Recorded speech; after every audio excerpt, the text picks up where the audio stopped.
The Golfbet Roundtable is back for the season finale on the PGA Tour, the Tour Championship at East Lake. Who's going to win this year with no starting strokes? Will Scotty get the job done? We've got a lot to talk about with the coach. The coach is here to figure out who to place your bets on this week. And how do you bet on a field of 30 players at the Tour Championship? That's what we discuss here on the Roundtable. Coach, you're on the road all the time. Thanks for being with us, man. Well, I knew that you guys had to bring in extra star power for the Tour Championship. So, you're welcome. Gentlemen, it's great to see you. Let's go. There we go. Chris, it feels like just yesterday we were handicapping the Century. We're talking about a new season. Everyone's heading up to Kapalua. Now, all of a sudden, we're back at East Lake. We're down to 30 guys. Scotty Scheffler's still doing Scotty things. But it's going to be a fun week down in Hotline. And now we got to find a new FedExCup Champion. If you go by the odds boards, they're saying Scotty is running away with this thing, Coach. And have you ever in your life seen a number as ridiculous as what we're seeing right now with Scheffler? I wish that I would have been when I got out of college at the end of the 90s. And I really wasn't into golf betting or the numbers, and obviously it wasn't where it is now. But I would have to believe that these numbers are lower than Tiger ever was.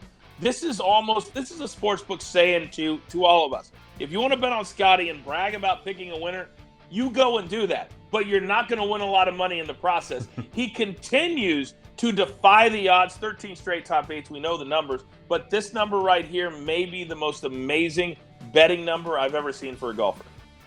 I mean, there were definitely a couple years back in Tiger's prime where it felt like it was Tiger versus the field, basically even money for majors. But you're right, we're getting into that territory. I mean, Chris, listen, last week he was, 250, 240 in that range against 50 guys, and it proved to be the right number. Now you take 20 off that field list. He's only got to beat 29 others.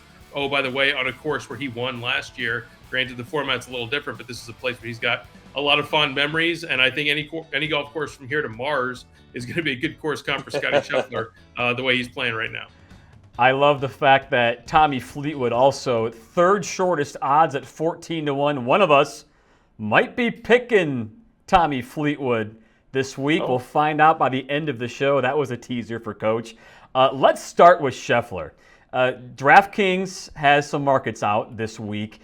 Would you pick Scotty Scheffler to win at plus 150, Coach, over some of these other guys to finish in a top 10? Just beat 2/3 of the field. You don't got to win. You don't got to finish ninth in the top 10. Which way would you go if you were to say, hey, Scheffler plus 150 or one of these guys top 10? You're going to be top 10 on Sam Burns now. Colin Morikawa right now, there's no chance. I'll be honest with you. If you'd have just asked me, do you think Colin Morikawa's played well enough to make it to the Tour Championship? I would have said absolutely not.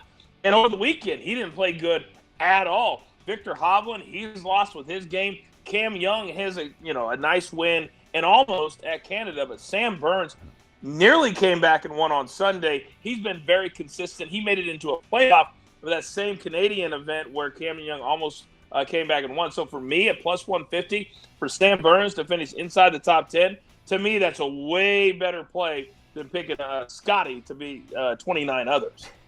I agree with you, Coach. I'm selling whatever Colin Morikawa stock I have left. I feel like I've depleted my reserves over the summer, but I'm definitely not going back to the well this week. But I am going to go with Cam Young, a slight edge for me over Sam Burns. I think that not only do we have a ton to play with this week, with the FedEx Cup and all the implications there, but remember, 6 spots left on that U.S. Ryder Cup team. I think Cam Young has the inside track. I think Sam Burns is in that mix too. Probably feeling good, but those guys know that, listen, if I put up a top 5 or a top 10, it's really going to put an extra stamp and give Keegan Bradley something to think about. Cam Young's been playing well. I think he's got a good course comp with his work off the tee for East Lake. It's a place where, if you drive the ball well, you're going to be in some pretty good positions. So give me plus 150 on Cam Young. I will take that over Scotty to beat the world.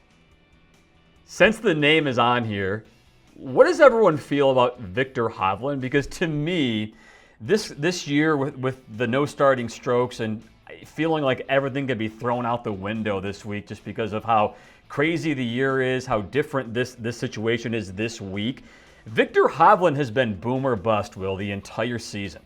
I could very easily see this guy in the mix on Sunday with these other big names. What do you think? Absolutely. It reminds me of a high-low bet in craps, right? You bet the 2-3, bet the 11-12. I could see him in the top 5. I could see him in the 25 to 30 range. I'm not sure he's going to land in the middle. This is a place where he won, again, just 2 years ago. He was scooping the FedEx Cup at East Lake and finished off an amazing playoff season.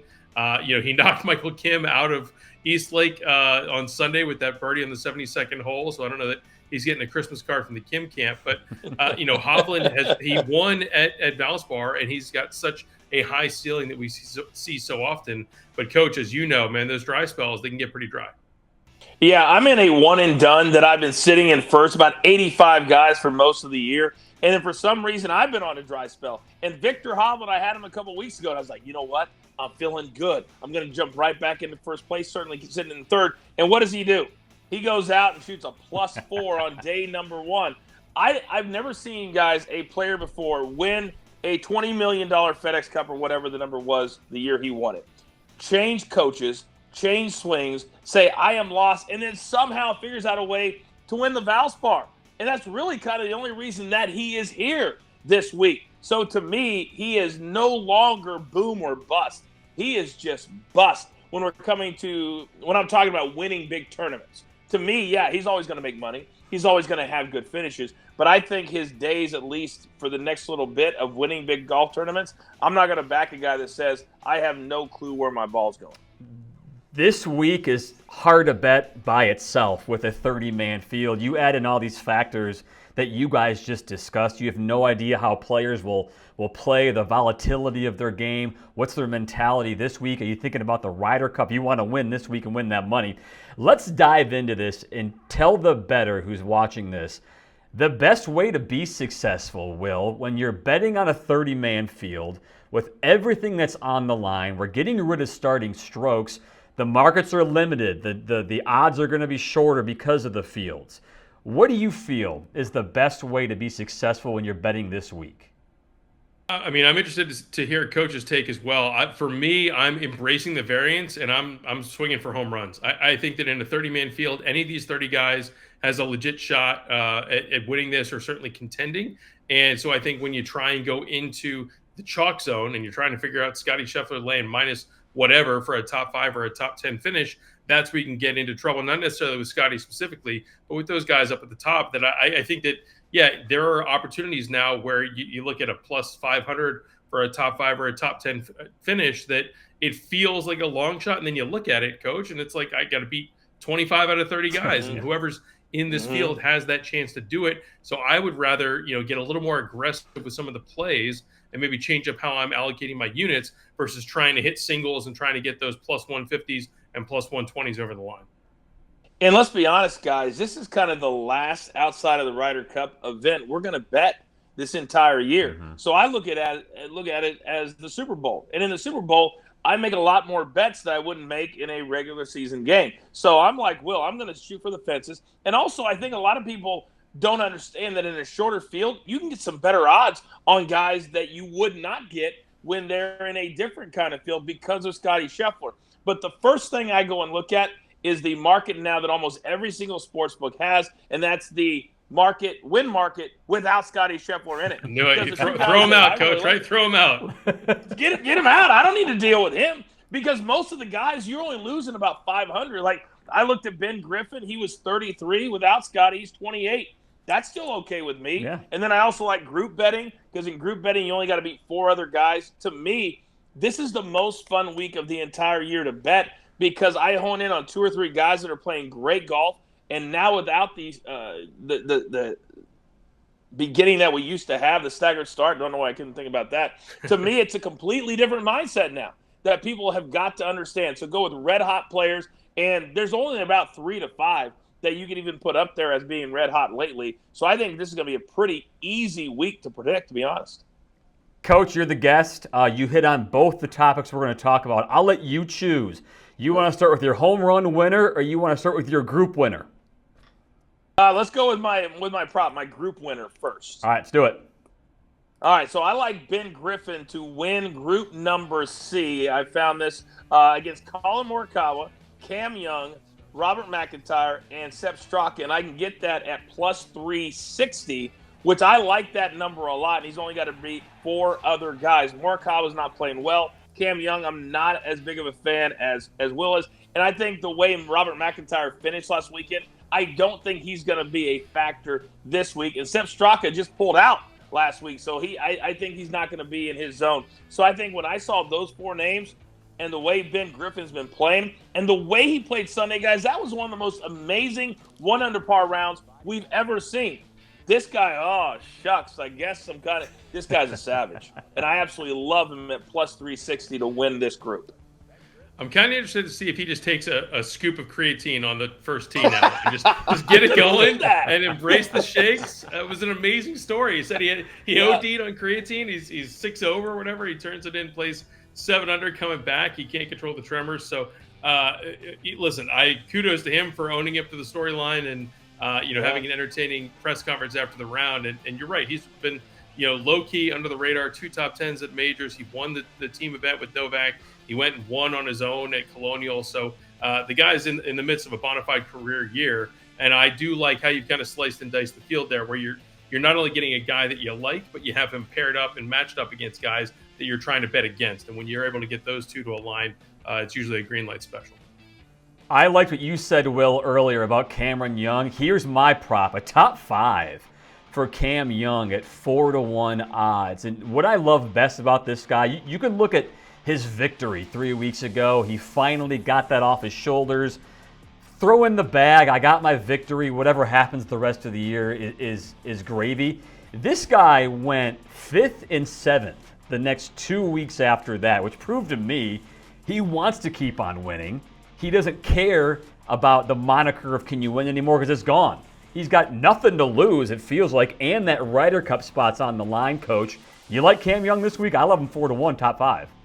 I don't. I just think he's been too inconsistent for me. Okay. For me. And I think when he gets into this really hot weather, the stop at the top, I don't think he can control the distance. We saw that at Canada. Remember? Mm-hmm. He went way over the green. So to me, it's kind of like Tommy Fleetwood for me. I'm done backing Cam Young, even though he's played better this year. I can't do it. The heartbreak is just too much. I mean, there's always going to be heartbreak for sure when you're talking about some of these guys. I'm with Brees. We're going to go 2-1. We're breaking the tie against the guest. I just think that I've seen enough from Cam Young over these last couple weeks. Granted, it's a small sample size, but he shot that 64 on Sunday at Memphis to come back and claw out a top 5. Again, you're not saying the guy's going to win, but the notion of him being like T9 going into Sunday, putting up a 66, working his way up the leaderboard, that is a very Cam Young-esque finish, and I think that it's one that I can see at that price. It's fair. That's very fair. Coach, if you really hate betting on Cam Young, you are going to love Will's pick to win this golf tournament. Let's go. Listen, hear me out. Hear me out, Coach. Yes. All right, I'm listening. Listen, I'm going to use your own words against you. You said a couple minutes ago that we got 3 or 5 guys that are actually hot right now. Tommy Fleetwood's one of those guys. He is playing as good as anyone not named Scotty Scheffler right now. Should have won in Memphis, didn't. That's a Tommy Fleetwood thing. Played really well last week at the BMW. Now all of a sudden, listen, I know he can't win in the U.S., all that stuff. But I love this price because of the Scheffler influence. And now he only has to beat 29 guys, and he's playing perhaps some of the best golf of his career right now on a course that's going to reward ball strikers. Listen, am I going to feel good about this on Sunday if he's up 2 shots with 5 holes to go? Absolutely not. But at plus 1,400, I think we're very much live going into this. I hear a lot and I have a lot of respect for you, Will. We've gotten to know each other, pretty well over the last couple of years. And I hear a lot of hope in your voice. And when you're betting with hope, normally you don't bet very often. This is a dude that figures out ways to lose. We've seen it happen. Travelers. Then is there anything else, any other way, I guess? And look, we're showing those right now. Any other ways that he can lose? I guess for me, the diabolical side of me just wants to tease Will a little bit. I'd love to have him have that 2-shot lead with 5 holes to play and think about Will sweating it all the way down the stretch. Because I think sometimes in life, guys, there are certain things that are just not meant to happen. And I don't think Tommy Fleetwood is meant to be a PGA Tour player. All right, excuse me. All I know is if he's in the mix Saturday going into Sunday, our little text chain is going to get fired up, and we'll see where things net out. I agree. Betting with hope is a dangerous thing, but betting with hope at 14-1 in the 30-man field, that's something I can get a little bit. Okay. And guess what, Coach? We're not done with the shock factor. Check out my winner, the guy you've already dogged. You've already said Colin Morikawa is done this week, and you know what? He might be.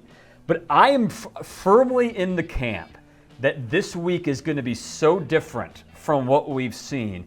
And Colin Morikawa, if you look at the stats, you love what Rick Gaiman puts out there each week on the bet feed. You saw with your own eyes. You saw with your own eyes the stat he gave you. His stats are identical right now to what they were when he was winning 3 years ago.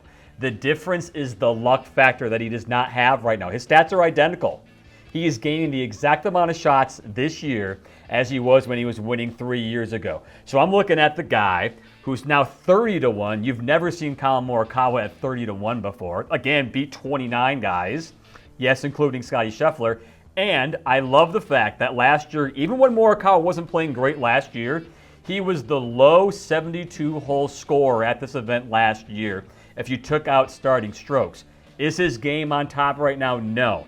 But Colin Morikawa, a lot like his friend Patrick Cantlay, who I will only bet on at a few courses, this is one of the courses for Colin Morikawa that I will bet on him at. 30-1 to win this thing. Crazy things happen. And yes, the guy knows how to win. I'm just imagining you in your room as you made this pick, banging your head against the wall. Which is what I'm doing. And over and over again. Because you said it exactly. You said it not once, but you said it twice in your on camera just now. You can't win? 3 years. Yeah, and right. that win was at the Zozo in the middle of the night. So technically, you got to go all the way back before that. This dude came out of the blocks red hot as a youngster, and he has gone downhill since those 2 majors. I can't get behind a guy who hasn't won in over 3 years that just loves to have top 15s, top 20s. But yet, guys, he can't control the golf ball right now. I'm sorry. Chris, this is an absolute donation for you. You know what? Someone's got to do it, though, right?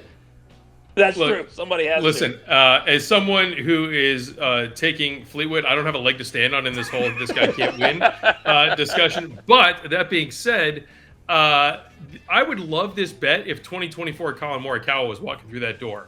I don't have a ton of hope or belief that the guy that's teeing up this week is the same guy that won the 72-hole stroke play last year at this event. He's just not quite the same player that we've seen even from the spring, Chris, that the last few weeks it seems like something's a little bit off from Morikawa. So, again, if I'm breaking ties and going with Coach on this one, I'm happy to fade Morikawa where I can this week. 2024 Colin Morikawa is half this price. And that's half the reason why. But that might win. Right. Then you're down to the Fleetwood zone with me, and you might win a bet. There you go. There you go. All right. If these guys aren't winning, if we're crazy, Coach, who's your home run here? I'm going with the guy that has like 15 career wins. He's looking to – oh, no. I'm going Maverick McNeely is who I'm going with because last week, about every 5 or 6 minutes, the announcers were going, oh, the youngster over here who's making a very quiet climb up the leaderboard was this guy right here, Maverick McNeely. He was in that top 4 for almost the entire weekend. This guy has quietly become a top shelf player. And I think in a field like this that he could be the guy. And I love his number, 3,300 with Scotty, 28 without him. I'll take him in either market. I think he is due, and his game is actually trending. So I love M squared this weekend to get it done with or without Scotty. One win in the last year is more than a lot of guys that we just talked about have. So we'll see what happens. I'm bullish on McNeely this week, and Chris, let me know if we're going to get into this too much. But I think again, this is a guy with a Ryder Cup wrinkle. He's 10th in the U.S. standings. If you ask me right now, is Maverick McNeely really on the Ryder Cup radar? I don't think so. But if you win this week, buddy, that's going to change a lot. And so I think that he is going to be one who will be swinging for the fences, who will be firing for flags because he's trying to make a statement. And sometimes you get a guy that is able to put that together, especially coming off a really strong week like he had last week at BMW. The course comp for Caves Valley, in my mind, very similar to what you need at East Lake. So I think there's a really good chance that form can carry over from Maryland down to Atlanta. And Will, we didn't get into it because you had the same pick as Coach did as a winner, McNeely. Top 5, Will's got Maverick McNeely top 5 at 550. That's pretty good too. Yeah, again, this is embracing that strategy I was talking about. Chris, we were talking off air before the show got started. I'm kind of thinking, do I go Russell Henley as a marquee pick in that plus 180, 190 zone? Too low. Or you're getting almost triple the price for Maverick McNeely. And I really think that this is a week where you let the odds drift a little bit, especially in those top 5, top 10, those finish markets, because a lot can happen. There's going to be volatility over those last, 18, 36, certainly 54 holes. A lot can change in that leaderboard since everyone's starting to get scrapped. Guys, the beauty about this disagreement is we have a lot to talk about next time we get together. Always. You got